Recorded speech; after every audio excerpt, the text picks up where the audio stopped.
احسن عملا، ابتلا ہے، آزمائش ہے انسان کی کہ تم میں زیادہ اچھا عمل کون کرتا ہے.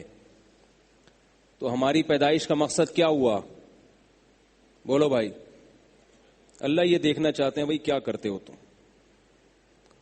پھر اس پر میں نے بات کی تھی کہ اچھائی اور برائی کا معیار کیا ہے، کیونکہ ہر قوم کے ہاں کچھ چیزیں اچھی ہیں جو دوسری قوم کے ہاں وہی چیزیں بری ہیں. بعض لوگ ایسے ہوتے ہیں ان کے ہاں ایک چیز اچھی ہے، دوسری قوم کہہ رہی ہے کہ یہ چیز بری ہے. تو اچھائی اور برائی کا معیار کیا ہے قرآن و سنت کی روشنی میں، وہ اس پر میں نے تفصیل سے بات کی تھی. یہ میں اس لیے کہہ رہا ہوں کہ تاکہ سورہ ملک کا خلاصہ آپ کے ذہن میں بیٹھ جائے. سورہ ملک کی بڑی فضیلت آئی ہے، تو جب سورہ ملک کی تلاوت ہو تو آپ کے ذہن میں یہ مفہوم ہونا چاہیے. پھر اللہ نے فرمایا وَهُوَ الْعَزِيزُ الْغَفُورُ. اللہ نے کیوں بنایا؟ اللہ آزمانا چاہتے ہیں، لہذا اللہ غالب بھی ہیں، گناہوں پہ سزا بھی دے سکتے ہیں، اور اگر تم توبہ کرنا چاہو تو توبہ کا دروازہ بھی اس نے کھولا ہوا ہے. الغفور، بڑا بہت معاف کرنے والا ہے. تو میں نے اس پہ عرض کیا تھا کہ اللہ غفور ہے کس کے لیے؟ توبہ کرنے والوں کے لیے. باقی گناہ کرنے والوں کے لیے اللہ نے نہیں کہا کہ میں غفور ہوں، اس کے لیے اللہ نے عزیز ذو انتقام غیور. حدیث میں آتا ہے کہ میں تم میں سب سے زیادہ غیرت والا ہوں، اور اللہ مجھ سے بھی زیادہ غیرت والا ہے. اور اللہ کی غیرت کو جوش کب آتا ہے؟ جب کوئی بندہ اللہ کے حرام کردہ کاموں میں سے کسی کام کا ارتکاب کرتا ہے. سب سے زیادہ اللہ کو غضب اس وقت آتا ہے. آج گناہ کو بہت ہلکا سمجھ لیا ہم لوگوں نے. تو بھائی اگر گناہ ہو جائے تو توبہ میں تاخیر مت کرو، اور توبہ بہت آسان ہے. اصل تو توبہ کا طریقہ یہ ہے کہ 2 رکعت پڑھ کے اللہ سے گڑ گڑا کے دعا مانگی جائے، خوب رویا جائے اللہ کے سامنے. اور یہ اللہ کی کتنی بڑی رحمت ہے کہ بھئی رونا اپنے اختیار میں نہیں ہے، سوائے چند لوگوں کے. ان کو جب آپ وہ باقاعدہ آرڈر پہ رو لیتے ہیں. ٹیلی ویژن میں ابھی محرم شروع ہو گیا نا، تو اب ایسے خطیب آئیں گے جو باقاعدہ روئیں گے، ان کو رونے کے پیسے ملیں گے. تو وہ ہوتے ہیں اپنے اختیار سے رو لیتے ہیں، کیونکہ وہ اگر جلسے میں تقریر کے دوران نہ روئیں نہ پبلک کو رولائیں تو پھر ان کو وہ مقصد حاصل نہیں ہوتا. تو ایسے بھی کچھ لوگ دنیا میں ہیں جو باقاعدہ آرڈر پہ روتے ہیں. اور مجھے کسی نے بتایا کہ اب ایسے لوگ بھی ہیں جو آرڈر پہ ہنستے بھی ہیں. مزاحیہ پروگراموں میں ان کو لا کے بٹھایا جاتا ہے تاکہ وہ ہنسیں، تاکہ ان کو دیکھ کے لوگ ہنسیں. تو لیکن جو نارمل آدمی ہے نا وہ کسی کے مشورے سے نہیں روتا. اس کو رونا آئے گا تو روئے گا، نہیں آئے گا تو نہیں روئے گا. تو اب اللہ کی رحمت دیکھو کہ اللہ نے کیا کہا کہ توبہ کرو گڑ گڑا کے اللہ کے سامنے رو، لیکن رونا آپ کے اختیار میں نہیں ہے. تو اس کا اللہ نے کیا حل بتایا کہ بھئی جو تمہارے اختیار میں ہے وہ تم کر لو. رونے جیسی صورت بنا لو، رونے کی کوشش کر لو، گڑ گڑاڑو اللہ کے سامنے، اللہ اسی کو قبول کر لے گا. اور یاد رکھو توبہ میں اگر دل نہ لگ رہا ہو، آپ کا رونا نہ آ رہا ہو، پھر بھی آپ رونے کی کوشش کرو، یہ توبہ زیادہ تگڑی ہے. نہیں یاری بات میرا خیال ہے یہ توبہ زیادہ پاورفل توبہ ہے، کیونکہ اس میں آپ کا دل نہیں چاہ رہا مگر آپ اللہ کے خوف سے اپنے دل کے خلاف کام کر رہے ہو.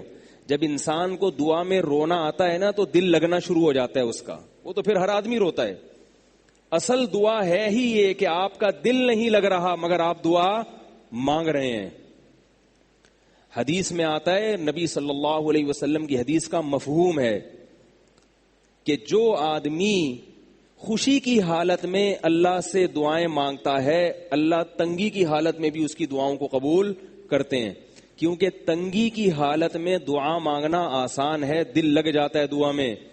جب کوئی پریشانی نہ ہو پھر اللہ سے گڑ گڑانا یہ بہت مشکل کام ہے.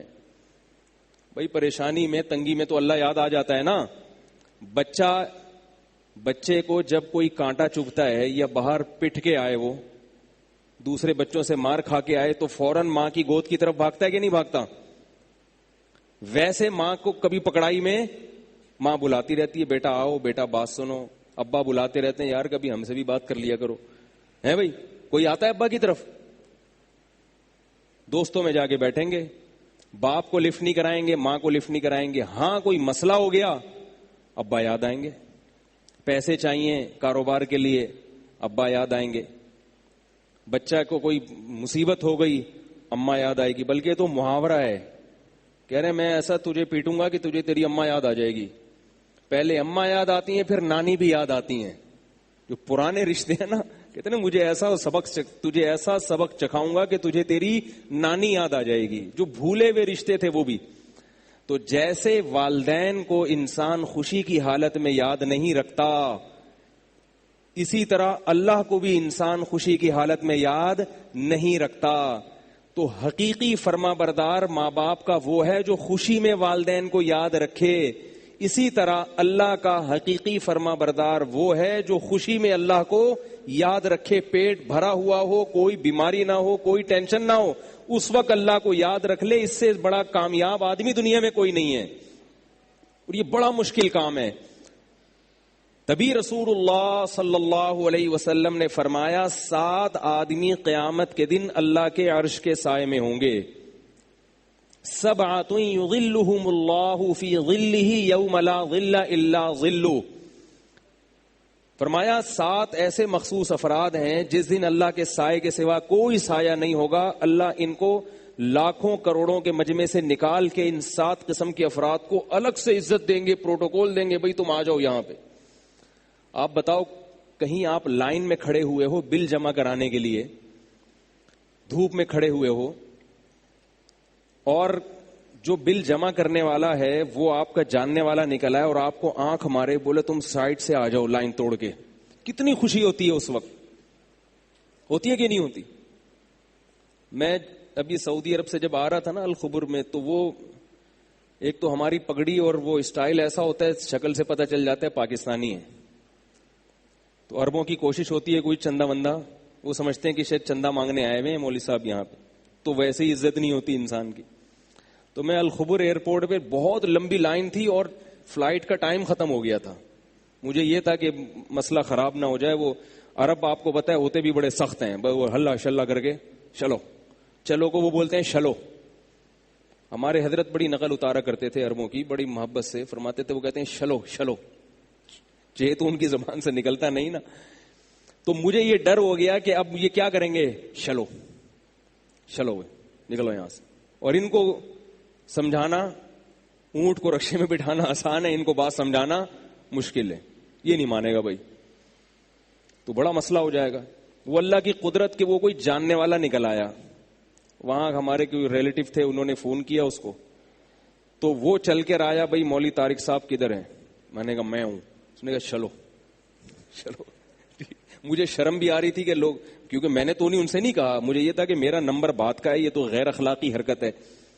لیکن میں نے کہا بھائی میں نے خود تو نہیں کہا نا اس کو. پھر مجھے وہ لطیفہ یاد آیا کہ وہ ایک مولوی صاحب چوری کے خلاف بیان کرتے تھے کہ بھئی چوری حرام ہے، اسلام میں چوری حرام ہے. گھر میں فاقے پڑتے تھے ان کے.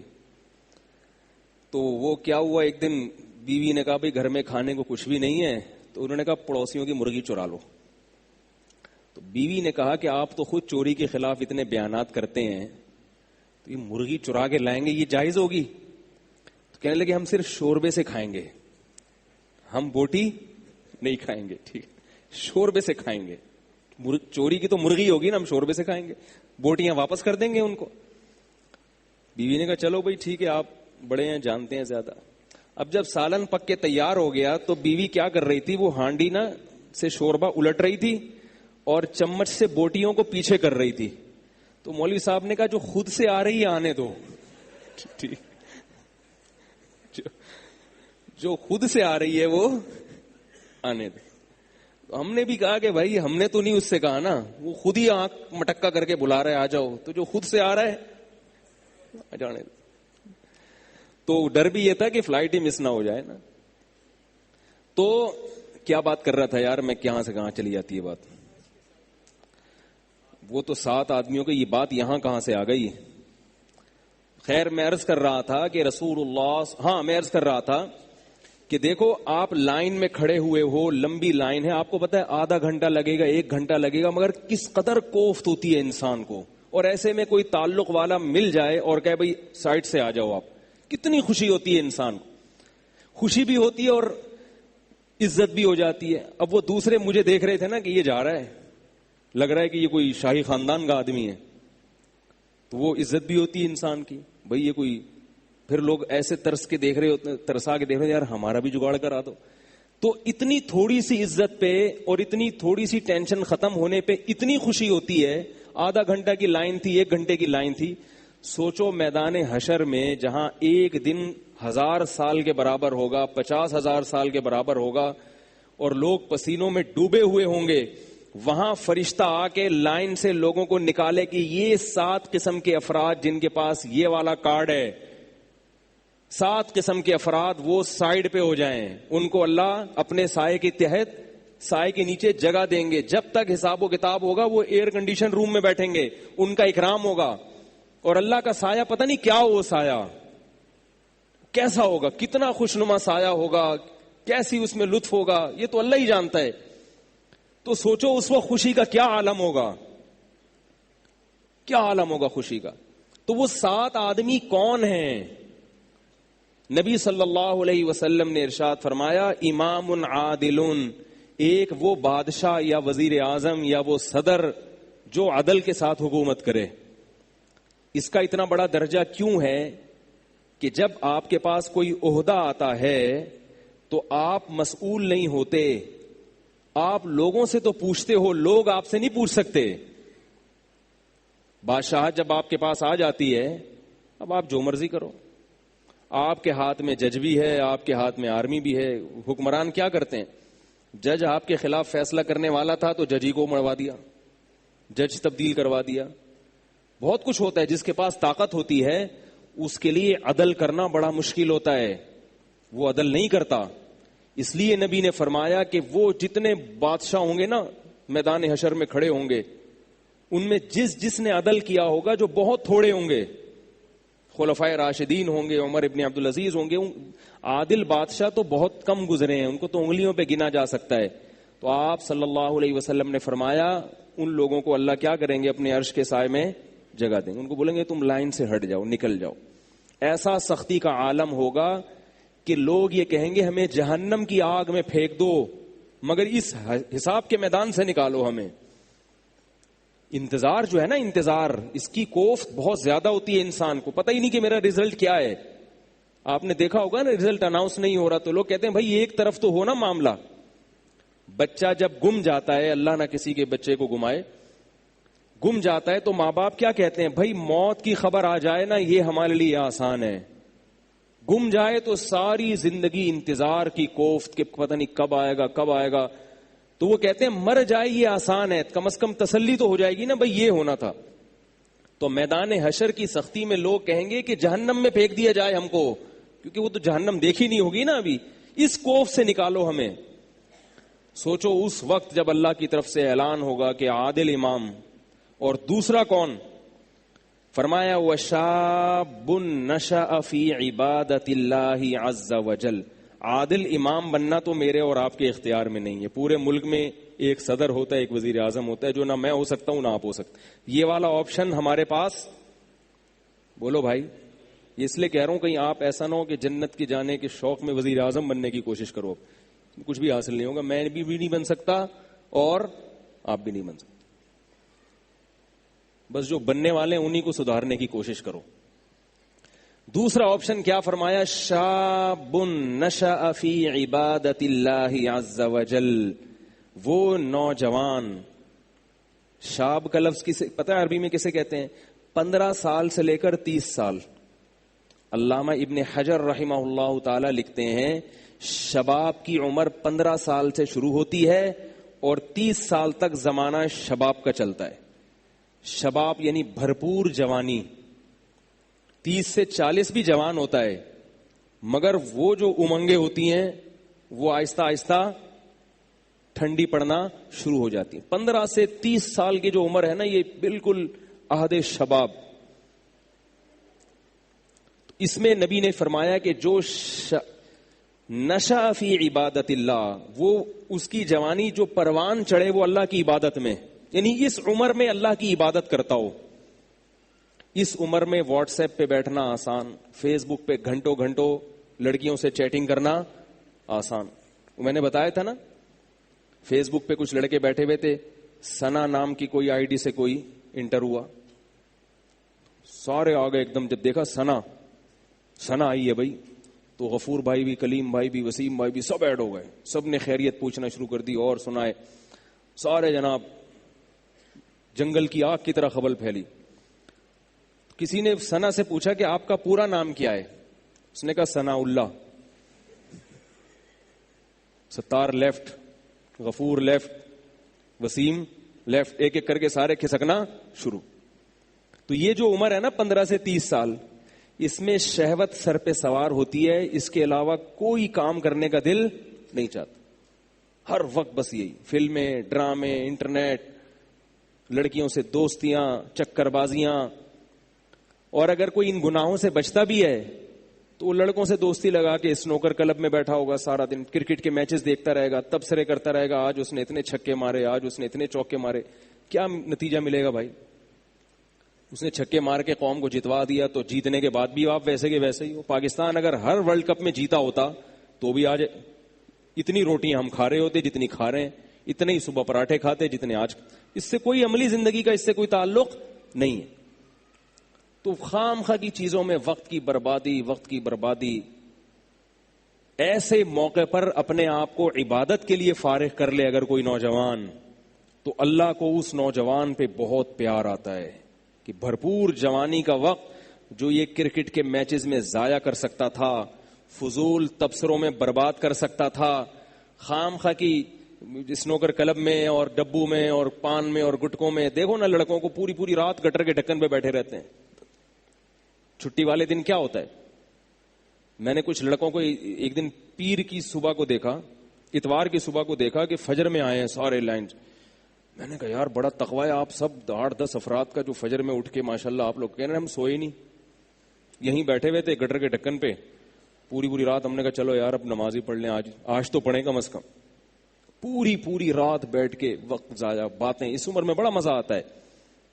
تو اس عمر میں اگر کوئی اللہ کی عبادت میں وقت گزار لے تو ظاہر ہے اللہ اس کو زیادہ نوازتے ہیں. اور یہ بات یاد رکھو، جس نے ابتدائے جوانی میں قربانی دے دی دین کے لیے، کوئی گناہ چھوڑ دیا، بڑا گناہ، کسی سے عشق ہو گیا، اللہ کی خاطر اس معشوق سے تعلق کو ختم کر دیا، کوئی لت پڑ گئی بیہودہ فلمیں دیکھنے کی، یا اور کوئی غلط ایکٹیویٹیز میں پڑ گیا، خواہشات نفسانیہ کا غلام بن گیا، زنا میں پڑ گیا، اس عمر میں اگر اس نے توبہ کر لی اور توبہ پر قائم رہا تو ابتدائی عمر میں جو توبہ کرتا ہے صرف آخرت کا فائدہ نہیں ہوتا، اللہ اس کو دنیا میں بھی بہت نوازتے ہیں اور اس کو مقتدا اور رہبر بناتے ہیں.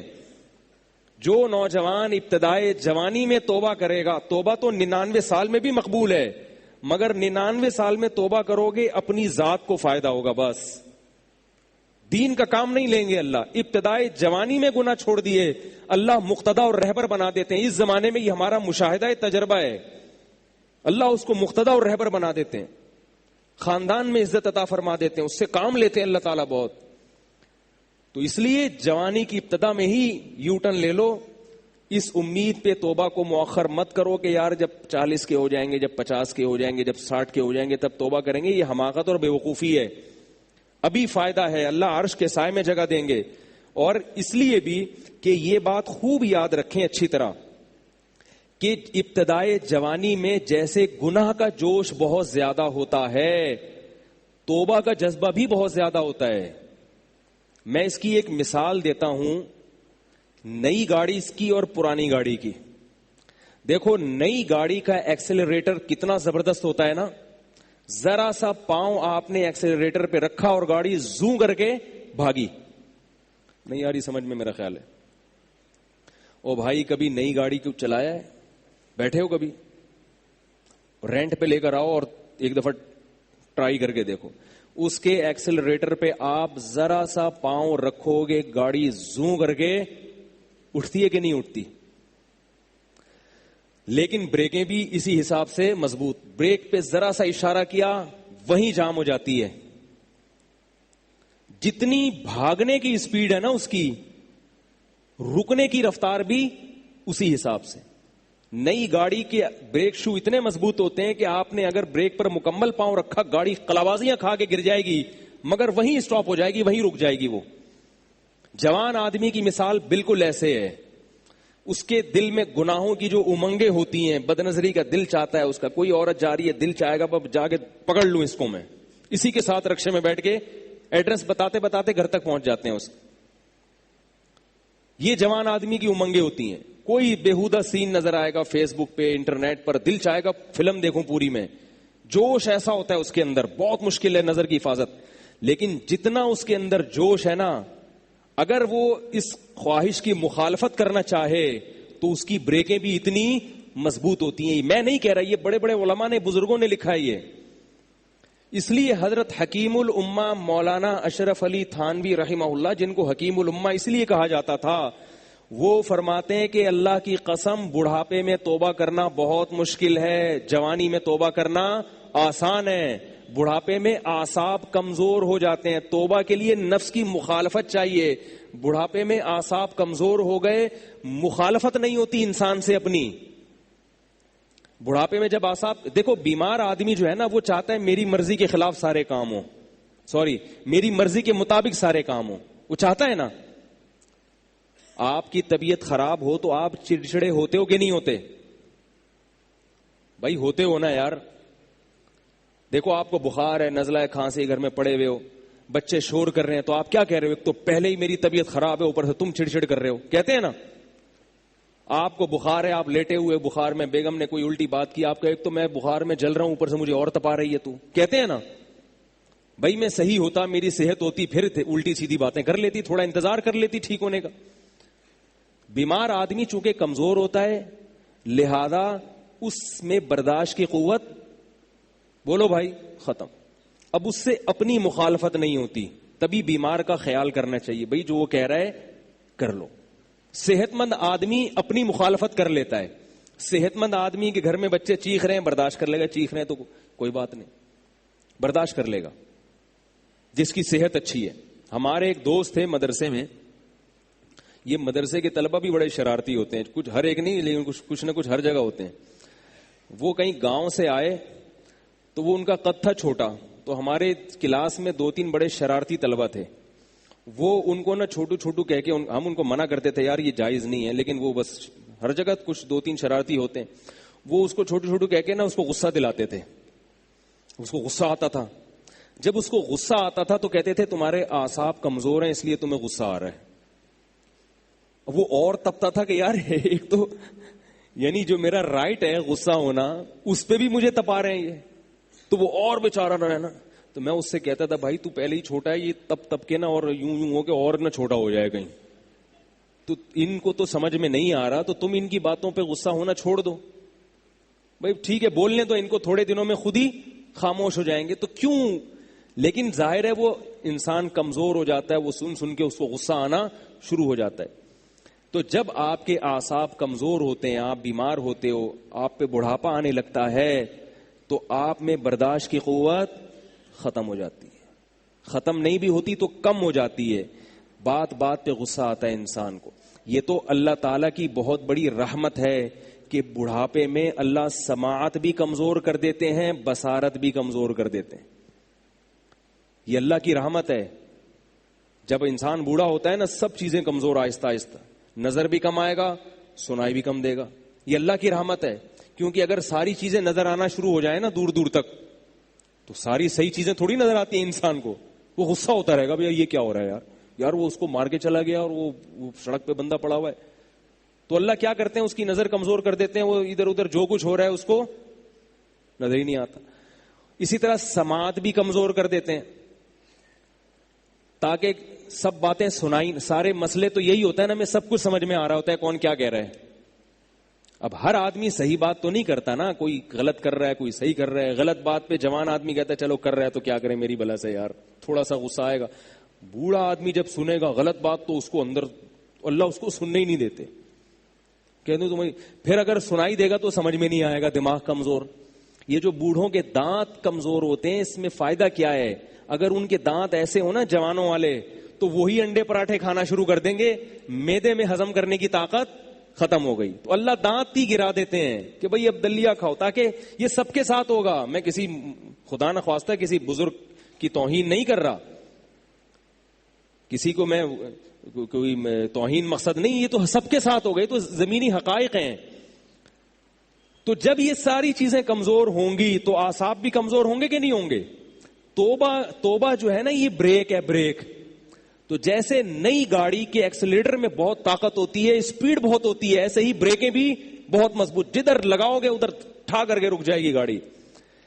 اور پرانی گاڑی میں کیا ہوتا ہے, آپ نے ایکسیلیٹر پہ پاؤں رکھ کے کھڑے ہو گئے, تھوڑا تھوڑا آہستہ آہستہ اٹھنا شروع ہوگی. میرا پرانی گاڑی کا بھی تجربہ ہے.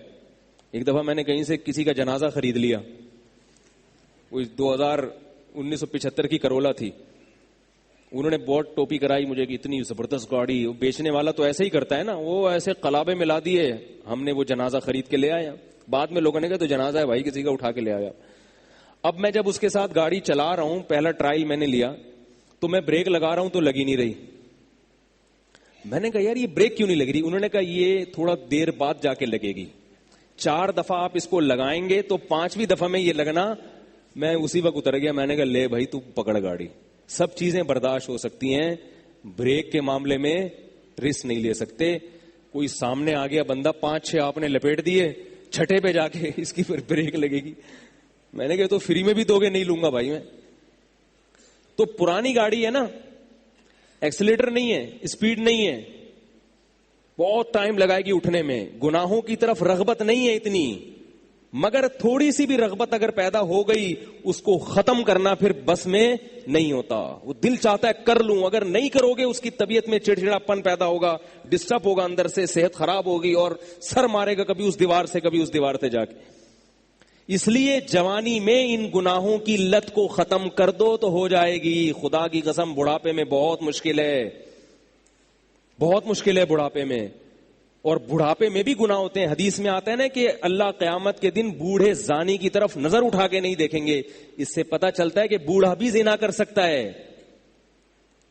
اب بوڑھے میں زنا کیسے کرے گا؟ اس میں تو جسمانی طاقت ختم ہو گئی. ہمارے حضرت فرمایا کرتے تھے جسمانی طاقت تو ختم ہو گئی مگر شہوت کبھی بھی ختم نہیں ہوتی. وہ نہیں کبھی بھی ختم ہوتی, وہ موت تک رہتی ہے انسان کے ساتھ, وہ کبھی بھی ختم نہیں ہوتی. تو اس لیے جوانی میں اگر توبہ کر لی, ابھی جیسے گناہوں کی طرف طبیعت مائل ہے, بریکیں بھی الحمدللہ مضبوط ہیں. ہمارے ایک دوست تھے, ان کو بدنظری کی عادت پڑ گئی. پھر انہوں نے علماء کے بیانات سنے تو انہوں نے مجھے آ کے بتایا کہ اب میں نے اپنے آپ کو چیلنج کیا ہے کہ کسی عورت کو تو دیکھ کے دکھا دے. اپنے آپ کو چیلنج, مقابلہ ہے. یہ چیلنج انسان جوانی میں کرتا ہے کہ بھئی اب تو نظر اٹھا کے دکھا, دیکھتا ہوں تیرے میں کتنا دم ہے. اور کہہ رہے پھر میں نہیں اٹھائی. میں نے بہت دل چاہتا تھا جب کوئی کنوارے تھے, ابھی شادی ہو گئی الحمدللہ, تو کہہ رہے بہت دل چاہتا ہے جب کوئی عورت گزرتی ہے نظر اٹھا کے دیکھوں, مگر میں اپنے آپ کو چیلنج, وہی ہے نا بریک لگا لی نا, بریک پاؤں آ گیا بریک پہ, رک گئے. اور جوانی میں ایک فائدہ یہ بھی ہے کہ گناہ سے جب توبہ کرو گے تو اپنے آپ کو گناہ پر سزا دینا بھی آسان ہے. دیکھو اگر گناہ کیا آپ نے تو توبہ کا طریقہ کیا ہے؟ اپنے لیے کوئی سزا متعین کرو. اگر میں نے نظر اٹھا کے کسی عورت کی طرف دیکھا, 500 روپے صدقہ کروں گا. یہ چپٹ اپنے آپ کو لگائی کہ نہیں لگائی؟ یہ جوانی میں لگ جائے گی, بڑھاپے میں مشکل ہوگی. کیونکہ 500 روپے ہر آدمی کا اپنا حساب ہے. جو مالی, بعض لوگوں کے لیے 500 کی ویلیو ہے, بعض کے لیے 5000 بھی کچھ نہیں ہوتے. اگر آپ کی تنخواہ 1 لاکھ ہے تو آپ 5000 صدقہ کر دیں, صحیح ہے نا. اگر آپ کی تنخواہ 20,000 ہے تو آپ 500 روپے جرمانہ رکھ لیں. تو یہ جرمانہ جب ادا کرو گے تو نفس کی مخالفت ہوگی, دل کو تکلیف ہوگی. یہ تکلیف جوانی میں برداشت کرنا آسان. بڑھاپے میں اگر پیسے دیے تو ہارٹ اٹیک سے مرنے کا خطرہ ہوگا. 500 روپے چلے گا میرے, 100 روپے چلے گا میرے. اور یہ حدیث سے ثابت ہے مضمون. نبی صلی اللہ علیہ وسلم, جو میں جتنی باتیں کر رہا ہوں نا یہ قرآن و حدیث سے ثابت ہیں. نبی صلی اللہ علیہ وسلم نے ارشاد فرمایا، صحیح حدیث ہے، سنو غور سے، فرمایا یحرم ابن آدم ویشب فیہ اثنتان الحرص علی المال وطول الامل. بہت اہم حدیث ہے. میں سمجھتا ہوں محمد صلی اللہ علیہ وسلم کی نبوت کی بہت بڑی دلیل ہے یہ حدیث. یہ الفاظ نبی کی زبان کے علاوہ کسی اور زبان سے جاری ہو ہی نہیں سکتے. اتنی گہری علم کی بات ہے اس میں. یہ تو بڑے بڑے ماہر نفسیات آج تحقیق کے بعد اس بات کو ثابت کرتے ہیں، اور وہ بھی اتنے خوبصورت الفاظ میں ثابت نہیں کرتے. اتنے خوبصورت ورڈنگ اور اتنے پیارے الفاظ میں اس مضمون کو ثابت کیا. وہ کیا ہے؟ آپ صلی اللہ علیہ وسلم نے فرمایا، انسان جیسے جیسے بوڑھا ہوتا ہے، خوب اچھی طرح سمجھو، اور کسی اور کے بارے میں نہیں کہ آپ اپنے علاقوں کے بوڑھوں کو دیکھنا شروع کر دیں، یار یہ ایسے ہیں. اپنے بارے میں ہر آدمی، میں اپنے بارے میں یہ حدیث بیان کر رہا ہوں کہ میں اپنے گریبان میں جھانک کے دیکھوں. کیا فرمایا نبی نے؟ یحرم ابن آدم، انسان یعنی آدم کی اولاد جیسے جیسے بوڑھی ہوتی ہے، یشب فیہ اثنتان، دو چیزیں اس میں جوان ہونا شروع ہو جاتی ہیں. دیکھو انسان جب بوڑھا ہوتا ہے تو ہر چیز بوڑھی ہوتی ہے نا، اس کی آنکھیں بھی بوڑھی ہو جائیں گی، سماعت بھی بوڑھی ہو جائے گی، گھٹنے بھی بوڑھے ہو جائیں گے، پاؤں بھی بوڑھے، ہر چیز سے بڑھاپا جھلکتا ہے نا.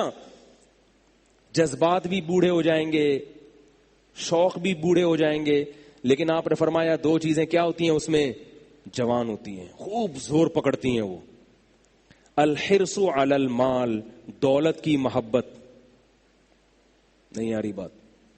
حالانکہ وہ تو کم ہونی چاہیے نا بھائی. قبر کے قریب ہو رہا ہے انسان تو دولت کی محبت تو کم ہونی چاہیے، جوانی میں زیادہ ہونی چاہیے.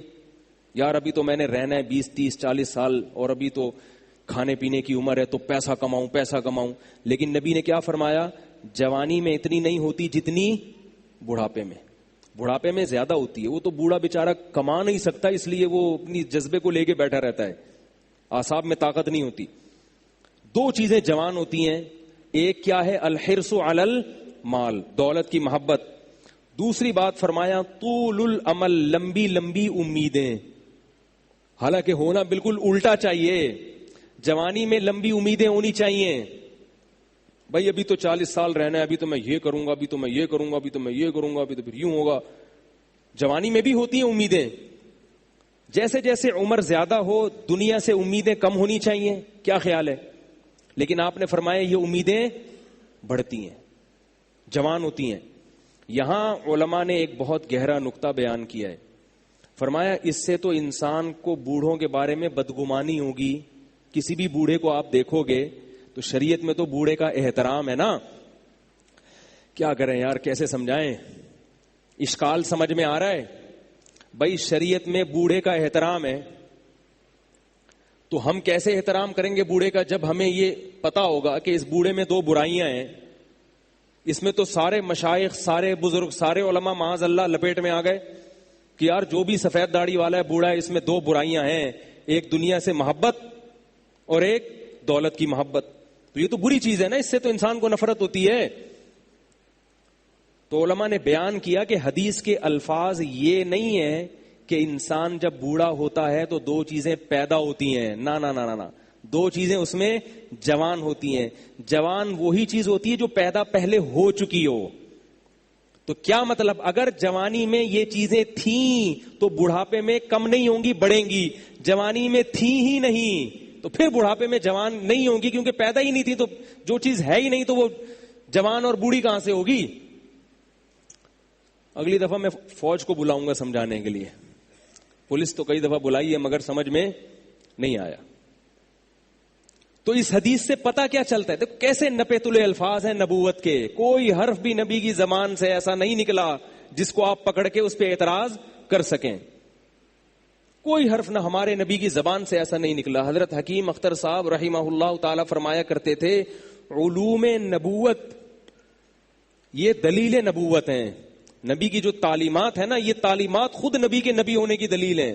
1400 سال پہلے جب نہ لکھنا پڑھنا آپ صلی اللہ علیہ وسلم جانتے تھے، نہ کوئی ایسی چیزیں سائنس اور ٹیکنالوجی اور ایسے جو ہے فلسفہ وجود میں آیا تھا، اور پیدائشی یتیم ان کی زبان سے اللہ نے کیسے الفاظ نکلوائے. تو اس حدیث سے کیا پتہ چلتا ہے کہ جوانی میں ان دو برائیوں کو ختم کر لو تو بڑھاپا اچھا گزرے گا. جوانی میں اگر ختم نہیں کی اور یہ سوچا کہ یار ابھی تو میں جوان ہوں, کوئی بات نہیں یار, ابھی تو مجھے امیدیں لگانے دو, ایک پلاٹ میں بحریہ ٹاؤن میں لے لیتا ہوں, 10 پلاٹ گلشن معمار میں لے لو, 2-4 اگر ادھر ہو جائیں تو پھر ایسا کروں گا, شیخ چلی کی طرح منصوبے بنا رہا ہے بیٹھ کے. کسی نے سمجھایا بھائی تو اپنی قبر کو دیکھ, تو بولا بھائی جب 40, 45, 50 کے ہو جائیں گے ایک قبر کے قریب تو پھر دیکھ لیں گے قبر کو. تو حدیث میں اس نظریے کی نفی ہے کہ نہیں پھر نہیں دیکھے گا, ابھی 20 پلاٹ جمع کرنے کا شوق ہے نا, تو جب تھوڑا بوڑھا ہوگا تو 40 پلاٹ کا شوق پیدا ہو جائے گا, یہ بڑھے گا کم نہیں ہوگا. ابھی سے ختم کر لو اس کو, ابھی بریک لگا دو, بعد میں بریکیں فیل ہیں. نئی گاڑی ہے ابھی بریک لگا لو, ٹھیک ہے نا. گاڑی کے پرانا ہونے کا انتظار کرو گے تو بریک شو بھی پرانے ہو چکے ہوں گے. 25-30 بندوں کو مار کے چوتھی دفعہ میں جا کے لگے گی یہ, اور وہ بھی جب لگائے, ورنہ تو آج کل ایسی بریکیں فیل ہوتی ہیں بڑھاپے میں پھر سیدھا ہی نہیں ہوتا انسان. اس کی ایک اور دلیل جو میں دعویٰ کر رہا ہوں, اس کی ایک اور دلیل, یہ تو حدیث سے دلیل ہے, بزرگوں کے اقوال سے دلیل, ایک مشاہدے سے دلیل. مشاہدہ بھی تو ایک دلیل ہے نا. دیکھو جیسے گناہگار گناہوں سے توبہ کرتا ہے, ایسے ہی کافر جو توبہ کرتا ہے وہ کس جرم سے کرتا ہے؟ کفر سے. یہ بھی تو ایک جرم ہے نا کفر, جس پہ اس کو قربانی دینی پڑتی ہے, اور کافر کی قربانی مسلمان کی قربانی سے زیادہ ہے, کیونکہ کافر جب قربانی دیتا ہے اسے پورا خاندان چھوڑنا پڑتا ہے, اپنا پورا مذہب تبدیل کرنا پڑتا ہے, وراثت سے محروم ہونا پڑتا ہے. ایک عیسائی اگر مسلمان ہو گیا اب اسے عیسائیوں کی وراثت نہیں ملے گی. بیوی کا نکاح, بیوی نے اگر اسلام قبول نہیں کیا نکاح ختم ہو جائے گا. عیسائی عورت کا تو خیر برقرار رہتا ہے, لیکن اگر اس کے اپوزٹ ہو,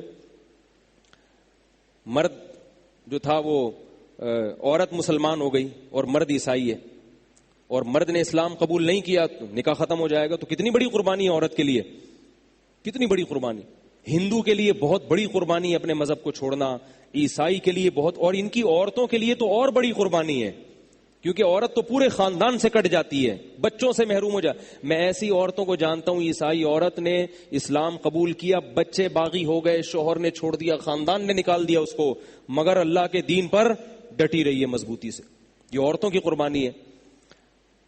تو یہ بھی تو بریک ہے نا کہ جس کفر میں اور جس عیاشی میں جا رہے تھے اس عیاشی سے واپس ٹرن لے لیا. تو کافروں میں جو اسلام قبول کرنے کا ریشو ہے وہ 99.99% جوانوں میں ہے, بوڑھوں میں نہیں ہے. حالانکہ بوڑھے کے لیے توبہ کرنا آسان ہے, اس نے ساری زندگی شباب کباب میں گزار دی. اب اگر وہ 90 سال میں اسلام قبول کرتا ہے تو اسلامی تعلیمات کو فالو کرنا بہت آسان ہے اس کے لیے. سود کھانے کے لیے منہ میں دانت ہی نہیں ہے. اب تو حلال کھانے کے لیے دانت نہیں ہے تو سود کہاں سے کھائے گا وہ. شراب پینے کے لیے جگر, شراب کو ہضم کرنے کے لیے جگر میں طاقت ختم ہو گئی. زنا کی ویسے ہی طاقت ختم ہو گئی. اب کیا جا رہا ہے بھائی, تو اسلام قبول کر لے, اور اگر خاندان تجھے اول تو نکالے گا نہیں, اس بڑھاپے میں اگر اسلام قبول بھی کر لو گے لوگ بولیں گے پردادا کا دماغ خراب ہو گیا, کیا کرنا ہے. وہ تھوڑی بائیکاٹ کریں گے, انہیں ٹھیک ہے بھائی پڑھا رہے وہاں نماز پڑھ لیا کر. لیکن بوڑھا ایک بھی میں نے نہیں دیکھا غیر مسلموں نے جس بوڑھے نے اسلام قبول کیا. میرے ہیں ایسے, میں نے اپنی زندگی میں نہیں دیکھا. میں نے جتنے غیر مسلم اسلام قبول کرتے ہوئے دیکھے ہیں وہ سب شباب دیکھے ہیں, 15 سے لے کے 30 سال تک, بالکل ابتدائی جوانی میں. حالانکہ ابھی ان کی عیاشی کی عمر شروع ہوتی ہے. ان کے مذہب میں شراب کی بھی اجازت, ان کے مذہب میں زنا کی بھی اجازت, ان کے مذہب میں سود کھانے کی بھی اجازت, ان کے مذہب میں عبادت صرف ہفتے میں 1 دن, وہ بھی نہ کرو تو کوئی مسئلہ نہیں. اسے پتہ ہے ادھر میں کنورٹ ہوا, اسلام قبول کیا, آگے سنگلاخ چٹانیں ہیں میرے راہ میں کھڑی ہوئی ہیں, اور رمضان کے روزے ہیں, پھر سب سے بڑا تو خاندان کا بائیکاٹ. مگر ابتدائے جوانی میں جب عیاشیوں کا وقت تھا وہ توبہ کر کے اسلام قبول کر لیتے. ان کی عورتیں بھی کرتی ہیں. میں نے بتایا نا کہ ہندو لڑکی کے میرے پاس فون آتا ہے, مسائل پوچھتی ہے. اس نے ہندو خاندان کی ہندو کی جو بڑی اونچی ذات ہے نا, اونچی ذات جو ہندوؤں کی ہے نا, اس میں اسلام قبول کرنا اور مشکل ہے, کیونکہ وہ نہیں چھوڑتے, وہ مار دیتے ہیں. وہ کہتے ہیں ہم تو بڑے اونچے خاندان کے لوگ ہیں, تم اسلام کیسے قبول کیا. اس لڑکی نے, نوعمر لڑکی نے گھر میں اسلام قبول کیا, رمضان کے چھپ کے روزے رکھے اتنی گرمیوں کے, چھپ چھپ کے نمازیں پڑھ رہی ہے. ابھی مجھے 1 سال سے رابطے میں نہیں, مجھے نہیں پتا اب کیا حال ہوا اس کا, لیکن کتنی بڑی قربانی ہے. اس کو کیا مل رہا ہے اس پہ؟ خاندان بھی گیا, اور اس نے مجھے بتایا کہ اگر میرے گھر والوں کو پتا چل گیا تو مجھے جان سے مار دیں گے, جان سے مار دیں گے. کسی نے اس کو تبلیغ نہیں کی. خود اس کے دل میں خیال آیا کہ یہ جو ہم اپنے ہاتھ سے پتھر بناتے ہیں, بت بناتے ہیں, صبح و شام انہی کو ہم ہی مٹھائیاں کھلا رہے ہیں, یہ ہمارے معبود کیسے ہو گئے؟ اس نے مجھے اپنے گھر کے نا بت کی تصویر بھیجی تھی. بت رکھا ہوا ہے, مستنڈا بیٹھا ہوا ہے, اس کے سامنے اس کے ابا اماں صبح صبح مٹھائی رکھ کے گئے تھے. اس نے مجھے تصویر بھیجی کہ یہ مٹھائی یہ ہمارے بھگوان صاحب ہیں, یہ بھگوان کا ساشا ہے, اتنا سا تھا وہ. بھگوان بھی بہت مختلف قسم کی پیکنگ میں آ رہے ہیں نا. ایک بڑے والے بھگوان ہوتے ہیں, ایک بھگوان کے جیسے ہمارے ہیں نیڈو کا ایک بڑا ڈبہ ہوتا ہے, مہمان آئے تو بھائی نیڈو کا ایک ساشا لے آؤ یار, 1 کپ چائے بنانی ہے, پتی کا ساشا لے آؤ. تو ان کے ہاں بھی ہے کہ اصل بھگوان تو وہ مندر میں جا کے مراد ہے, فی الحال بھگوان چھوٹی پیکنگ میں بھی گھر میں رکھے ہوئے کہ کوئی ایمرجنسی میں اگر کوئی کام پڑ جائے تو یہ چھوٹا والا بھگوان. اب ظاہر ہی کامن سینس کی باتیں تو نہیں ہے نا, تو عقل کہتی ہے. تو اس کی لڑکی کی عقل نے کہا کہ یہ غلط ہے, اسی کو ہم مٹھائی کھلا رہے, مٹھائی بھی نہیں کھا رہا, صبح سے رکھی ہوئی اس کے سامنے, ناک پہ مکھی بیٹھے تو اڑا نہیں سکتے. اللہ نے قرآن میں کیا فرمایا, یا ایھا الناس ضرب مثل فاستمعوا له. ہمارے حضرت جب یہ آیت پڑھتے تھے نا, ایسا جوش آتا تھا, حضرت کے چہرہ سرخ ہو جاتا تھا. حضرت نے ایک بیان, حضرت نے ہمارے بیان کیا, تو وہ بیان ہم لوگ لکھا کرتے تھے نا واز کی شکل میں. تو حضرت نے وہ بیان جب کیا تو ریکارڈ بھی ہوا وہ بیان. تو حضرت وہ ریکارڈنگ میں آیت میں کہیں اونچ نیچ ہو گئی تو حضرت یہ آیت دوبارہ ریکارڈ کروا رہے تھے. تو جب حضرت نے میں بیٹھا ہوا تھا اور ایک اور ہمارے ساتھی تھے, وہ بیٹھے ہوئے تھے حضرت کے سامنے, ہم وہ لکھ رہے تھے آیت. حضرت نے یہ آیت پڑھنا شروع کی, یا ایھا الناس ضرب مثل فاستمعوا له. اے لوگو, اے انسانوں, ایک مثال بیان کی جاتی ہے, فاستمعوا له, اسے غور سے سنو, غور سے. اللہ کیسے پوری دنیا کے سارے انسانوں سے خطاب, ان کو متوجہ کیسے کر رہے ہیں اپنی طرف. اے لوگوں, صرف ایک مثال بیان کر رہا ہوں میں, اسے غور سے سنو, غور سے. ان الذین تدعون من دون اللہ, اللہ کو چھوڑ کر تم جن کو پکارتے ہو, چاہے وہ مزار کے بابے ہوں, چاہے وہ جنات ہوں, چاہے وہ فرشتے ہوں, چاہے وہ پتھر کے بنے ہوئے بت ہوں. فرمایا ان الذین تدعون من دون اللہ لن یخلقوا ذبابا, ہرگز ہرگز ایک مکھی بھی پیدا نہیں کر سکتے, ایک مکھی بھی. وَإِن يَسْلُبْهُمُ الذُّبَابُ شَيْئًا, مکھی اگر ان کے جو مٹھائیاں تم نے رکھی ہوئی ہیں نا ان کے پاس, مکھی اگر مٹھائی لے کے اڑ جائے یہاں سے تو وَإِن يَسْلُبْهُمُ الذُّبَابُ شَيْئًا لَا يَسْتَنْقِذُوهُ مِنْهُ, یہ اس مکھی سے وہ مٹھائی یا وہ چیز چھڑا نہیں سکتے. ضعف الطالب والمطلوب, فرمایا جو ان کو پکارنے والے ہیں وہ بھی لچر, اور جن کی عبادت کی جا رہی ہے وہ بھی لچر, کمزور, کچھ بھی نہیں کر سکتے, مکھی تک نہیں بنا سکتے. مکھی کوئی چیز لے کے اڑ جائے تو مکھی سے چھڑوا نہیں سکتے. یہ تمہاری حاجت روائی کریں گے, یہ تمہیں اولاد دیں گے, یہ تمہاری شادی کرائیں گے. یہ عاملوں کا بھی میں یہی کہتا ہوں, یہ جو روحانی, ابھی میں جاؤں گا نہیں اس طرف, ورنہ پھر مجھے جو ہمارے حضرت کو یہ آیت پڑھتے ہوئے جوش آتا تھا نا, میں جب عاملوں کے خلاف جاتا ہوں وہ جوش مجھے وہیں آنا شروع ہو جاتا. کسی خاتون کا فون آیا, وہ مجھے طارق چوغتائی سمجھ کے فون کر رہی تھی.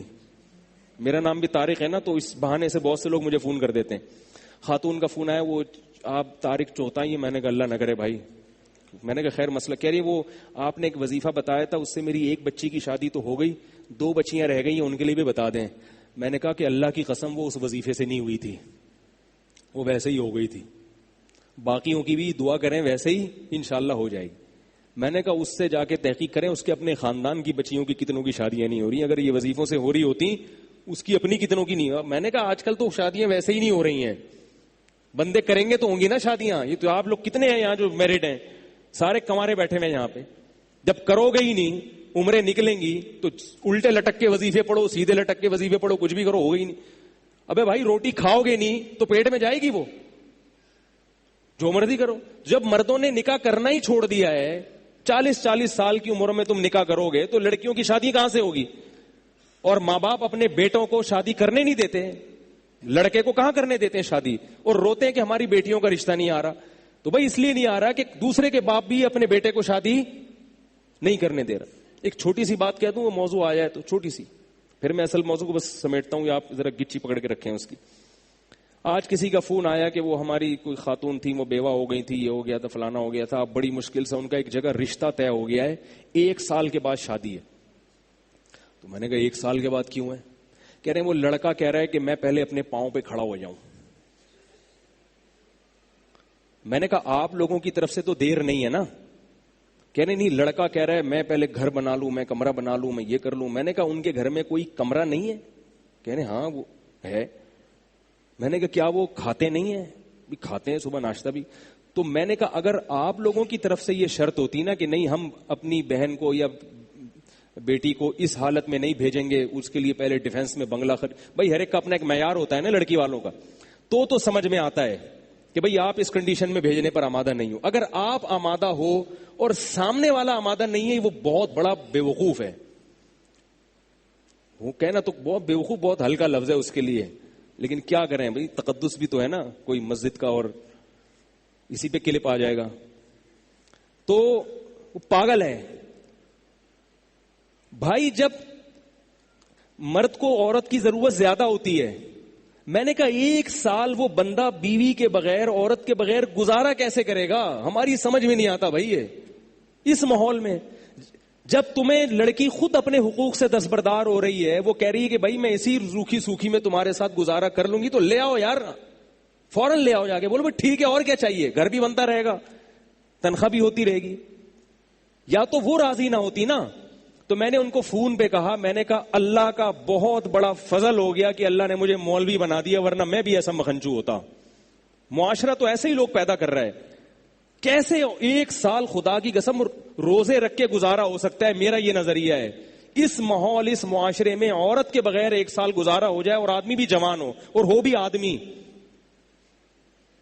آدمی بھی ہو, اور 1 سال عورت کے بغیر وہ گزارا کر لے, اس کو لیبارٹری میں لے جا کے رکھ دو, اس کو گینز بک آف ورلڈ میں اس کا نام لکھوا دو.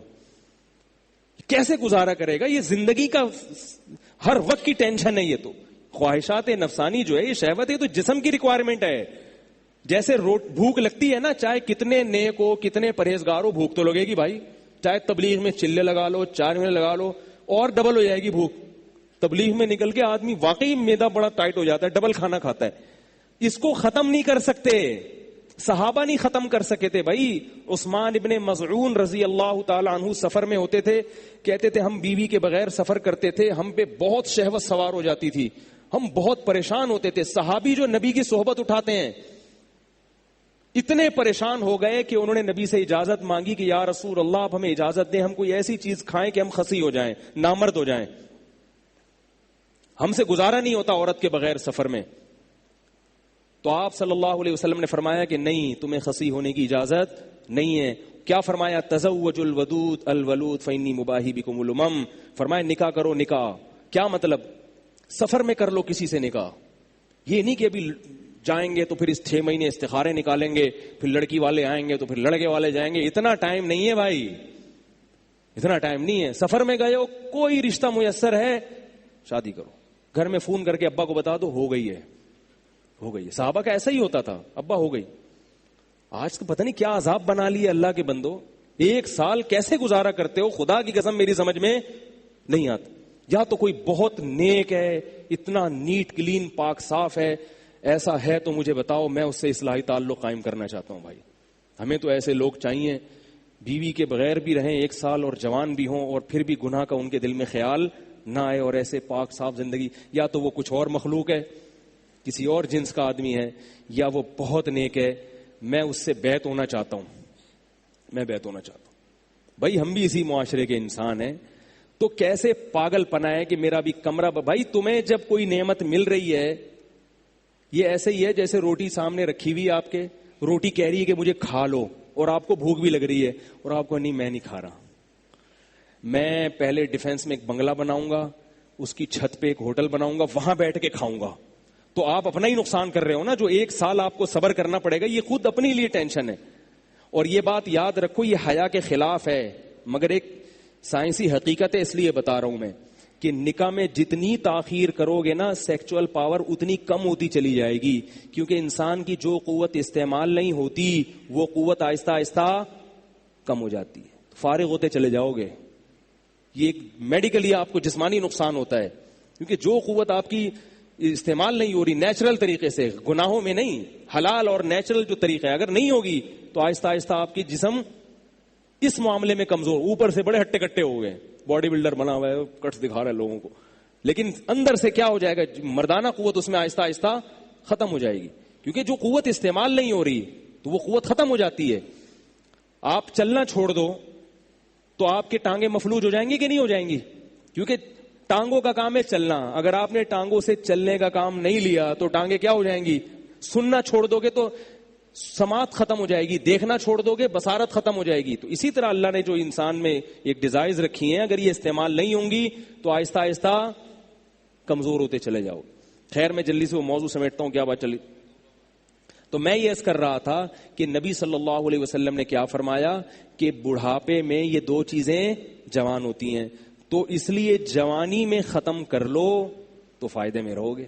جوانی میں دنیا سے محبت ختم کر دو. کیسے ختم ہوگی؟ دنیا کمانا منع نہیں ہے, دل لگانا منع ہے. وہ کیسے, بڑا لمبا موضوع ہے, جلدی سے سمیٹ کے بس ختم کرتا ہوں. خلاصہ اس کا یہ ہے کہ انسان جب اپنے اوپر یہ چیز مسلط کر لیتا ہے نا کہ دنیا مسافر خانہ ہے, سفر ہے, تو پھر دنیا سے محبت خود بخود اس کو ختم ہو. پھر جو چیز آ رہی ہے ٹھیک ہے, نہیں آ رہی تو بھی ٹھیک ہے. جیسے ٹرین میں آپ سفر کر رہے ہو, لاہور اترنا ہے, آپ نے سیٹ مل گئی, لیٹنے کی جگہ مل گئی, ٹھیک ہے. آپ نے کچھ چیزیں منگوائی, مل گئی, ٹھیک ہے. اگر نہیں ملی تو یہ نہیں کہ کھڑکی سے چھلانگ لگا کے خودکشی کر لو گے, تھوڑی سی صلواتیں سناؤ گے حکومت کو, یار ہم نے ٹکٹ پورا دیا ہے اور ہمیں صحیح جگہ نہیں ملی, کھڑکی والی سیٹ نہیں ملی, یہ نہیں ملا, وہ نہیں ملا, چک چک کرتے بہرحال آرام سے بولے کہ چلو یار لاہور اتر کے دیکھیں گے. لوگ جب بس میں جاتے ہیں, لانڈی جا رہے ہیں یہاں سے W11 لانڈی جاتی نہیں ہے میرا خیال ہے, لیکن اب اگر جو مزہ لانڈی کی مثال کا ہے وہ کسی اور جگہ کا نہیں ہے, اور W11 کی مثال کا جو مزہ ہے, تو اس لیے میں نے جو چیز نہیں ہوتی پھر بھی ان دونوں کو مثالوں میں جمع کر دیا. ہمیں مزے سے مطلب ہے, ہمیں سے کیا مطلب ہے کہ وہ ایک شاعر نے شعر کہا کہ گر مصور تیری صورت کھینچے. ایک شاعر نے پہلا مصرع کہا اپنی محبوبہ کی شان میں, گر مصور تیری صورت کھینچے, تو اس نے تقاضا کیا بھی اس کا دوسرا مصرع ملاؤ, یعنی دوسرا ایسا ہونا چاہیے نا کہ مصور اگر تیری صورت بنانا چاہے تو اتنی خوبصورت ہے کہ وہ بہت عرصہ لگے گا اس کو بنانے میں. تو یہ دوسرا مصرع شاعر نے تقاضا کیا کہ بھئی جوڑ کا لے کر آؤ کوئی, گر مصور تیری صورت کھینچے. تو دوسرے شاعر نے کہا گر مصور تیری صورت کھینچے تو اسے اس کام کے لیے 2.25 مہینے چاہیے. ٹھیک ہے, یہ شعر ہے. اس نے کہا یہ کیسا شعر ہے؟ اس نے کہا جو مقصد تھا مفہوم تھا ادا ہو گیا نا بھائی, یعنی یہ 2 منٹ کا کام نہیں ہے, 2.25 مہینے لگیں گے. اتنی خوبصورت ہے تو کہ اگر وہ تیری صورت بنانے بیٹھے, اس نے کہا 1.25 کی کیا پخ لگانی, تو 2 ہی کہہ دیتا یا 3 کہہ دیتا. تو ہمیں بھی مضمون سے مقصد ہے.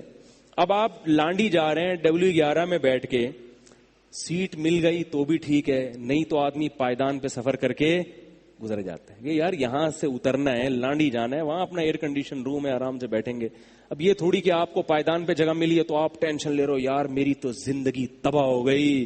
لوگ فون کرتے ہیں مجھے, حضرت پریشانیوں میں گھر گیا, اور کہاں اللہ غفور ہے, کہاں اللہ رحیم ہے, کہاں گیا وہ اللہ, میں تو ساری زندگی میری تو ٹینشن میں ہی گزر گیا, ہائے یہ ہائے یوں. میں نے کہا مر جا بھائی تو. ایسے ہی کہتا ہوں. ایک صاحب کا میرے پاس فون آیا, میں خودکشی کر رہا ہوں, اور میں تو یہ اور اللہ کو برا بھلا کہنا شروع کر دیا. میں نے پہلے محبت سے اس کو سمجھایا ہے, میں نے کہا ایسا نہیں ہوتا, اللہ کے بندو, تمہیں کھانے کو ملتا ہے, تمہیں رات سونے کو مل جاتی ہے, موج مستی اور کیا چاہیے بھائی. نبی نے کیا فرمایا, جس کو 2 وقت پیٹ بھر کے روٹی مل جائے, رات کو سونے کی جگہ مل جائے, اور جسم کسی بڑی بیماری سے محفوظ ہو, اللہ نے گویا پوری دنیا کی دولت سمیٹ کے اس کو دے دی ہے. باقی سب غریبی چل رہا ہے, باقی سب بھی دوڑ ہے کہ یار اس کے پاس تو اتنی بڑی گاڑی ہے, میں رکشا کیوں چلا رہا ہوں. یہ صرف مقابلہ ہے. یہی رکشا اگر پرانے زمانے میں کسی کو دے دیا جاتا تو وہ کسی کو سلام نہیں کرتا, ٹھیک ہے نا, وہ سلام نہیں کرتا کسی کو. پرانے زمانے کی گاڑیاں دیکھی ہیں بادشاہوں کی, وہ پرانی ایسے ہی پھٹی جیسی گاڑیوں میں جا رہے ہوتے تھے اور لوگ جھک جھک کے سلام کر رہے ہوتے تھے. وہ گاڑی اب کوئی بیٹھ کے سفر تو کرے. یہ صرف کمپٹیشن میں. تو اگر دنیا کو مسافر خانہ سمجھ لو گے تو کمپٹیشن کا تصور دماغ سے نکل جائے گا, کیونکہ منزل سب کی کیا ہے؟ قبر ہے. وہ جو کرولا میں جا رہا ہے 25 لاکھ کی 40 لاکھ کی, مرے گا وہ بھی محمد شاہ کے قبرستان میں آپ کے ساتھ والی قبر میں آ جائے گا. اس کے ساتھ رکشے والا ہوگا, اس کے ساتھ کوئی بریگیڈیئر ہوگا, ادھر موچی کی قبر ہوگی, ادھر کوئی قصائی لیٹا ہوا ہوگا, ادھر جناب کوئی وزیر اعظم کی قبر ہوگی, ادھر کسی کلر کی خبر ہوگی. اندر جانے کے بعد سب حساب کتاب, بولو بھائی, اوپر سے 21 توپوں کی سلامی ہوتی ہے, اندر سے کچھ بھی نہیں ہوتا. اندر سب کی میتیں ایک جیسی ہوتی ہیں, سب کی آنکھیں ابل کے باہر آئی ہوئی ہوتی ہیں, سب کی کیڑے اتنے ہی ہوتے ہیں. کیڑے یہ نہیں دیکھتے کہ یہ 17 گریڈ کا آفیسر تھا تو اس کو ذرا چھوٹی ٹائپ کے کیڑے ہونے چاہیے, اس پہ مکوڑے کم ہونے چاہیے. بھائی یہ صرف سانس جب تک چل رہا ہے اس وقت کی کہانی ہے. ادھر سانس رکا, ادھر آپ کی عزت شہرت دولت سب دھڑام سے نیچے. ایسے جیسے W11 سے تو آدمی پھر بھی تمیز سے اترتا ہے نا, یہاں دھکا دے کے نکالا جائے گا آپ کو, کھڑکی سے اٹھا کے باہر پھینکیں گے. یہ ایسا سفر ہے. W11 سے اپنی مرضی سے اترتے ہو, اپنی مرضی سے اترتے ہو. یار یہ والے گیٹ سے اتروں, یہ والے گیٹ سے اتروں. ادھر سے جا رہے ہو تو کہتے کنڈکٹر کہتے نہیں ادھر سے گھوم کے جاؤ. تو اپنی مرضی سے آپ اترتے ہو, اور یہاں آپ کو دھکا دے کے نکالا جائے گا. آپ نہیں چاہ رہے ہوگے کہ میں مروں, آپ کہو گے یار میرے اتنے بنگلے ہیں, میری اتنی گاڑیاں ہیں, یہ ہے اور یہ, ابھی میں کہاں سے مر سکتا ہوں یار. تو رپورٹ تو یہ ہے کہ بھی میرے مرنے کا کوئی مناسب نہیں ہے. ابھی اگر فرشتہ ہم سے موت سے پہلے مشورہ لے تو کہ بھئی آپ کا کیا خیال ہے, اب آپ کو مر جانا چاہیے, تو ہم میں سے کوئی ایسا ہے جو کہے گا کہ ہاں مناسب یہی ہے؟ کوئی کہے گا؟ 100 سال بھی عمر ہو جائے تو ہم کہیں گے یار ابھی فی الحال مناسب نہیں ہے, یہ ابھی مناسب یہی ہے کہ میں زندہ رہوں. اس لیے فرشتے نے صرف حضرت موسیٰ علیہ السلام سے پوچھا تھا. صحیح بخاری کی حدیث ہے, فرشتہ آیا حضرت موسیٰ علیہ السلام کے پاس. موسیٰ علیہ السلام نے پوچھا کون ہو؟ انہوں نے کہا موت کا فرشتہ ہوں, جان نکال لے آئے. حضرت موسیٰ نے تماشا دیا ٹائٹ قسم کا, اس کی آنکھ نکل کے باہر آ گئی. اللہ کو حضرت موسیٰ کا جلال دکھانا تھا نا ذرا.